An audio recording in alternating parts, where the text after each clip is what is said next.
Olá, de volta com mais um Fala Doutor, e hoje eu tenho absoluta certeza que você vai gostar bastante do tema, porque envolve todas as pessoas, de um modo geral, sabe? Não tem aqui restrição a nada, pelo contrário. Vamos falar sobre a saúde dos idosos, ou melhor, vamos falar sobre o bem-estar dos idosos e como chegar à melhor idade da melhor forma possível. Doutor Adriano Miranda, médico, neurologista, especialista em clínica médica, mais uma vez conosco aqui. Doutor Adriano, o assunto hoje tem muita coisa legal, bacana para falar, né? Podemos falar que é um tema quente, né? Então, obrigado, Pitico, pela presença.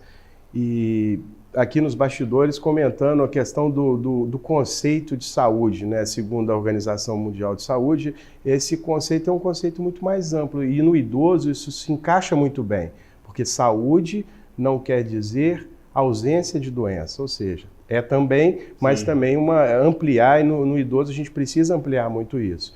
Uma outra questão do idoso que a gente sempre frisa muito é a questão do envelhecimento com qualidade de vida. E num país subdesenvolvido como o nosso, você percebe que isso é muito difícil, é caro envelhecer com qualidade de vida. E como é que a gente está tratando isso aqui em Juiz de Fora, Pitico, essas políticas públicas voltadas para a saúde amplamente do idoso da nossa cidade? Bom, eu quero antes agradecer muito a oportunidade que o Ricardo nos dá, o doutor Adriano, a você, internauta, que está nos acompanhando nesse Fala Doutor, a rica oportunidade de poder conversar sobre um assunto, na verdade conversar sobre nós mesmos, né, sobre o meu próprio envelhecimento da população. Doutor Adriano, acho que Juiz de Fora, como o restante dos municípios do país, precisa evoluir, né, cada vez mais. E é o que a gente deseja. Até porque, historicamente, o Brasil não tem essa tradição robusta de atenção às pessoas idosas. As iniciativas pioneiras históricas de atenção aos velhos, às pessoas idosas, partindo muito mais da iniciativa de organizações não governamentais, como o Serviço Social do Comércio de São Paulo, do que propriamente do governo do Estado brasileiro. Óbvio que, na trajetória dessas políticas públicas destinadas aos mais idosos, nós temos experiências, iniciativas, se a gente datar de Getúlio Vargas até hoje, iniciativas destinadas ao público da terceira idade, ao público idoso do Brasil. Mas não é a nossa cultura, não é a nossa fortaleza, nós não temos essa robustez de atenção pública estatal. E Juiz de Fora está inserido nesse contexto do país, dos municípios. Acho que a gente tem que evoluir, notadamente na atenção, e o programa anterior falava com o doutor César da saúde mental, em relação aos idosos mais dependentes, sabe, Ricardo? Esses idosos dependentes que estão nos asilos, nos abrigos, que estão nas ruas, que estão nas famílias, no silêncio da sua dor, esses precisam de uma atenção imediata da cidade, da comunidade de um modo geral. Porque os idosos que participam dos programas que a gente tem na cidade, que são programas pioneiros, grandes expertise, que têm profissionais muito capacitados, esses vão muito bem, obrigado. Eles dançam, eles saem, eles namoram, eles fazem sexo, enfim, estão ativos em todas as áreas. Mas e os outros idosos? Então aí a gente já percebe que o universo de pessoas idosas ele é muito heterogêneo, ele é muito distinto. E isso requer medidas, por exemplo, na área da saúde, diferenciadas. Que tipo de ajuda, de intervenção profissional na área da saúde, por exemplo, esse grupo de idosos precisa? Quem é esse idoso que eu estou atendendo? É diferenciado. E aí a gente já elimina um pouco essa ideia de que todos os idosos são iguais, que nós envelhecemos da mesma forma, da mesma maneira, o que não é verdade. O próprio gênero, o fato de eu ser homem e as mulheres, elas e nós, têm uma especificidade no próprio envelhecimento, na própria forma de atuação profissional. Então, no campo da saúde, a gente precisa ter, como no campo da saúde mental também, mais profissionais, mais envolvimentos. Juiz de Fora tem uma população de 90 mil pessoas idosas no seu contingente, né? Uma população expressiva, grande demais. É uma das cidades mais envelhecidas do país, né? Perde aí Porto Alegre e outra capital. Mas do ponto de vista público, a gente precisa evoluir, principalmente nessa formação de recursos humanos. Ainda são poucos profissionais que se envolvem com a questão do envelhecimento, porque parece que não dá status, né? Parece que é menos trabalhar com pessoas idosas do ponto de vista da vaidade intelectual científica, né? E é uma demanda da contemporaneidade. Hoje o que nós temos de idosos, seremos muito mais daqui a pouco tempo. Se você colocar a população de Juiz de Fora, 600 mil habitantes, é quase 20% da população. É muita gente, Ricardo. Né? E o Zé Anísio da Silva, que é carinhosamente chamado de Pitico, né, é assistente social, gerontólogo, e trabalha há muitos anos com esse público, né, com essa faixa etária. Da natureza nossa, a gente sai de casa para trabalhar, formar uma nova família, os pais vão ficando, depois a gente tem a perda de um ou de outro, e eles continuam ficando sozinhos em casa. Como é que você trabalha isso com a família, sabe? Porque é muito importante não olhar para os mais idosos e pensar assim, é mais um gasto com remédio, eu não sei o que eu faço com ele, minha esposa, meu marido não gosta que eu fique toda hora indo lá na casa dele. Como é que vocês trabalham com isso? Eu acho assim, a gente precisa intensificar essa intervenção junto à família, né? Eu trabalho no ambiente público e percebo o quanto é importante ter essa atenção domiciliar, que eu acho que, inclusive, a gente precisa potencializar ainda mais essa situação, esse tipo de abordagem, né? Porque é na família que está ali o cuidado necessário. E dependendo da pessoa idosa, de um paciente idoso, por exemplo, esse cuidado precisa de ter outros tipos de intervenções, exige qualificações diferenciadas que, às vezes, as nossas famílias não estão equipadas, né? Além do custo psicológico, você tem um custo social muito grande. Cuidar de uma pessoa idosa com demência, por exemplo, é muito difícil. E aí, se o internauta me permite, doutor Adriano, eu tenho essa vivência dentro de casa. Eu sei como é difícil, por exemplo, lidar desde a manhã do café até o anoitecer, eu dormir, os sintomas que eu tenho familiar na minha casa, no meu dia a dia, e fico ali, sofro, me angustio, choro, né? Que eu acho que essa dimensão ela tem que ser pública mesmo. Que é o desafio nosso do país, é você ter instrumentos, uma retaguarda, uma rede social e médica para atender esses idosos mais dependentes. Esses que estão, por exemplo, com a doença de Alzheimer, com outro tipo de demência, que o cuidado é diferenciado.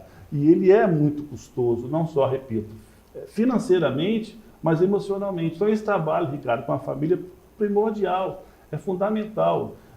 Eu acho que é a atenção básica, primária, cada vez mais, de nós todos, né? E a família precisa muito de apoio, porque só Deus sabe, às vezes, quanto é difícil, e é mesmo difícil, esse cuidado. Que por mais boa vontade que a gente tenha, amor, carinho, só isso não basta. Claro que é muito importante, mas eu penso que a gente tem que aliar o carinho, o amor e a prática de qualidade científica do profissional. Eu acho que esse casamento que é necessário. Você tem que ter uma boa qualificação e você tem que ter também habilidades humanas para lidar com a pessoa idosa. Né? Então, esse é um baita de um desafio e que a gente precisa revigorar e entrar com mais contundência na formação de recursos humanos, nos nossos programas de saúde e outras políticas públicas que tenham como objetivo a atenção, o cuidado da pessoa idosa.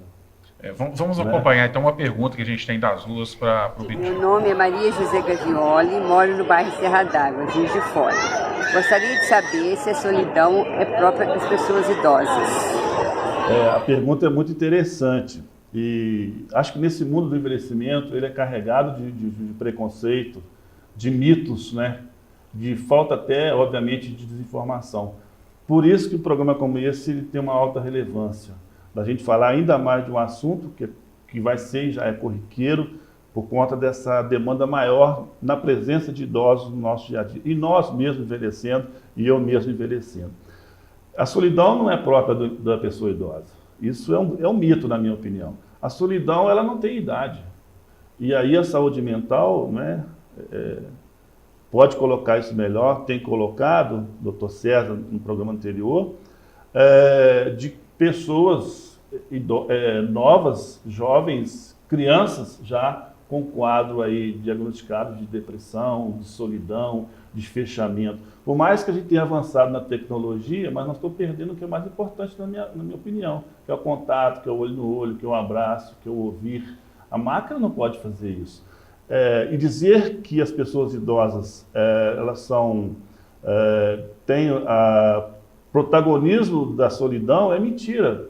Uma coisa é você optar por momentos de solidão, que penso pessoalmente que é até interessante, e não ser confundido por ser antissocial, não solidário, não participativo.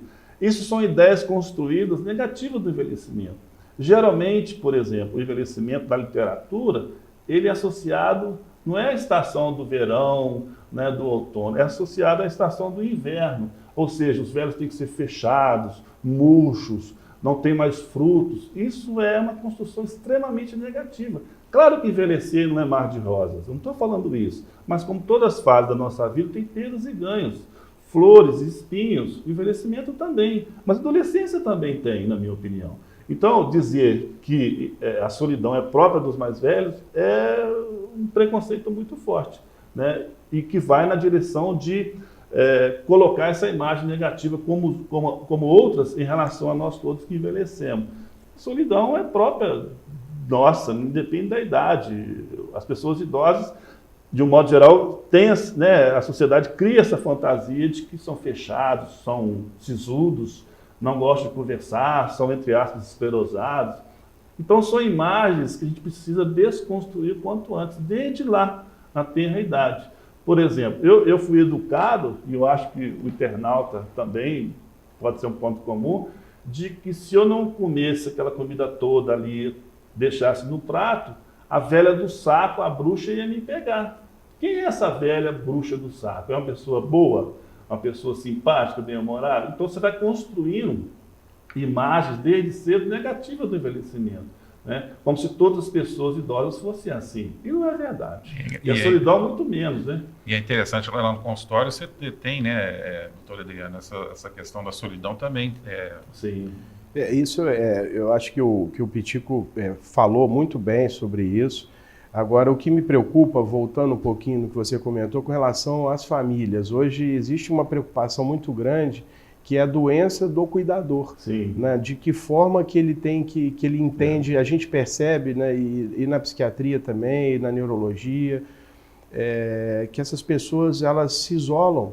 E aí, falando de isolamento, eu não estou falando do doente, mas do cuidador. Sim. Ela se isola do mundo, ela vive em função daquilo, ela se abdica da vida muitas vezes para ficar por conta de ser um cuidador. E aí, em função disso, surgem os transtornos relacionados a as doenças relacionadas ao cuidador. Então, hoje em Juiz de Fora, o que a gente tem em termos de espaço, né, público, de orientação, para que essas famílias possam procurar? É muito comum, no nosso consultório a gente procura orientar da melhor forma possível, mas é importante que elas entendam o processo do envelhecimento, como lidar. Seria interessante que essas famílias também fizessem os cursos preparatórios lá para cuidar dos idosos. Então, assim, o que você pode orientar nesse sentido para melhorar um pouquinho esse trato, né, da família com relação ao idoso, doutor, que precisa de um cuidado específico? Essa sua colocação é muito importante. E eu tenho observado no meu dia a dia, Ricardo, de que as pessoas voluntariamente estão se organizando para conversar sobre aquela demanda do cuidado da sua pessoa idosa, né?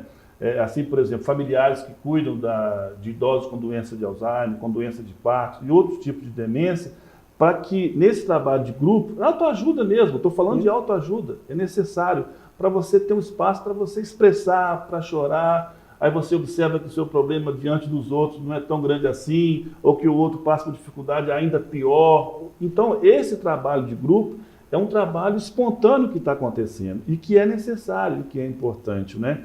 Eu me lembro que na Sociedade de Medicina em Juiz de Fora, na Braz Bernardino, até com o Dr. Márcio Borges, ele tinha um trabalho pioneiro muito bacana. Hoje eu não sei que está, porque me parece que o Dr. Márcio não está mais residindo e trabalhando em Juiz de Fora, que ele reunia mensalmente pessoas, idosos ou não, sobretudo os cuidadores desses idosos, para conversarem sobre um caso específico. Meu pai está assim, minha mãe está assim. É muito importante. Eu acho que terapia, né? É uma terapia, e é mesmo uma perspectiva de autoajuda, porque a gente precisa, eu como cuidador, falo isso. É difícil, porque é angustiante, né? Então você, tendo a oportunidade de falar, de ser ouvido, de ouvir alguém, ajuda muito no nosso processo. Porque esse estresse do cuidador, doutor Diana, acontece demais. O senhor sabe disso melhor do que eu, não é, Ricardo? Você cuidar você está diante de um ente querido que você vê que aquele processo ele é involuntivo. É uma queda para baixo, do ponto de vista da cognição, da memória, do andar, da capacidade de tomar banho sozinho, uma incontinência urinária, fecal, isso tudo te desarmoniza. Então você precisa de ter outras fontes de amparo humano, de profissional, para ir para frente. Muitas vezes o idoso se culpa disso, né? Estou dando trabalho, eu não queria fazer, Exatamente. Uma série de conflitos. E Juiz de Fora hoje já existe algum local? Se não existe, já fica aqui uma sugestão. Não, eu acho que a ideia é para a gente fazer. Então fica aqui uma sugestão para que a gente pudesse criar esse centro que teria muito a ver com a gerontologia, para entender o envelhecimento e dar um suporte que essas famílias precisam. Então já fica aqui uma cobrança para mim e para você mesmo, para que a gente toque para frente esse projeto. É muito necessário. Só antes da gente encerrar, tem outra pergunta das duas, vamos acompanhar. Meu nome é Leia Gabuni Pinto, moro no centro e queria saber do senhor se Juiz de Fora é uma cidade acolhedora dos idosos. Dona Leia, Dona Leia, olha só, o que a gente está conversando aqui, o nosso desejo, a nossa expectativa é que a cidade de Juiz de Fora se torne, o quanto antes, uma cidade amiga do idoso ou uma cidade acolhedora para também as pessoas idosas. Essa pauta, Ricardo, doutor Adriano e você, internauta, telespectador, é uma pauta recente no Brasil, né?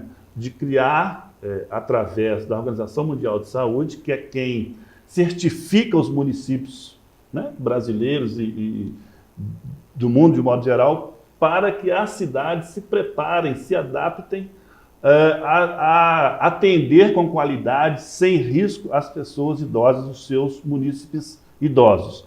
Então, isso data de 2008, e no Brasil nós tivemos no Rio de Janeiro, em 2005, antes da OMS, um primeiro Congresso Mundial de Gerontologia, onde essa pauta ganhou expressão. E hoje está muito forte. Há de se destacar que Porto Alegre já tem esse selo, esse título, porque é um selo, é um título, é uma referência. Eu vou para a cidade tal, que é uma cidade amiga do idoso. Então, o que a gente deseja, e aí tem que ser um desejo coletivo da sociedade, da comunidade, é evoluir alguns aspectos. Aí, por exemplo, o que precisa, seria uma pergunta, para que o Juiz de Fora se credencie perante a ONU ser uma cidade amiga do idoso? Então você precisa ter, entre outros pontos, um Conselho Municipal do Idoso. A gente já tem desde 1997. Você precisa ter políticas públicas na área da saúde e da assistência. A gente tem. A gente precisa potencializar. Você precisa ter espaço de convivência social para as pessoas idosas. Você tem que ter acessibilidade, que é a pauta da moda contemporaneidade que a gente precisa evoluir. Então, eu acho assim que Juiz de Fora está bem. Eu não daria 10 para a cidade, eu daria um 7. De 0 a 10, eu dou 7, porque a gente precisa fazer com que essa pauta seja pública. Não adianta ser só minha, do fulano, do ciclano, ela tem que ser de toda a cidade. E uma cidade envelhecida não pode dar as costas para essa realidade. Então ela precisa se preparar. Está preparada? Não. Mas está evoluindo? Está. Né? Então eu acho que é nesse movimento que a gente precisa chamar as forças sociais, políticas e econômicas da cidade para potencializar. E efetivamente, um dia eu quero responder a senhora e dizer assim, olha, Juiz de Fora é uma cidade amiga do idoso. Ainda não é. Muito bem.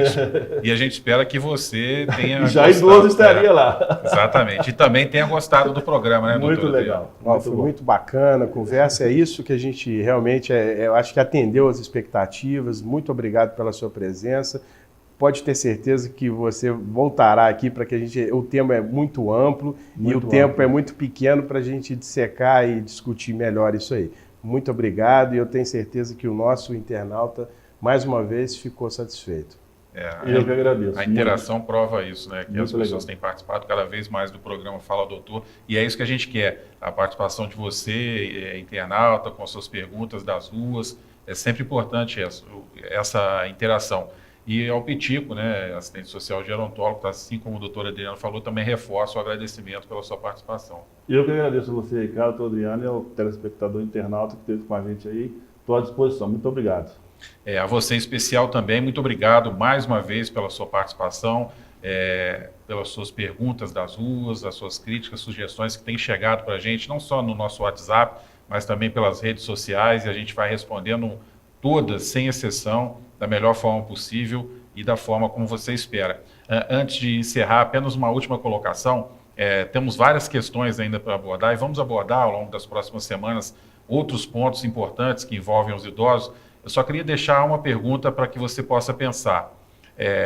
Foi criada uma lei há algum tempo que determina um caixa especial para o idoso, que você tem lá o idoso, você tem grávidas, deficientes, um caixa. Estamos falando hoje de uma população de cerca de 600 mil pessoas, sem contar a população flutuante, que é maior, e quase 20% desse contingente de idosos. Um caixa só, será que é suficiente para atender toda essa população? Será que não é hora de repensar uma melhora nesse atendimento para o idoso, que as filas têm aumentado constantemente para os caixas especiais? Eu tenho observado isso todos os dias nas ruas. Então, é uma questão para a gente pensar, para a gente discutir também nos próximos programas. Muito obrigado pela sua paciência e atenção.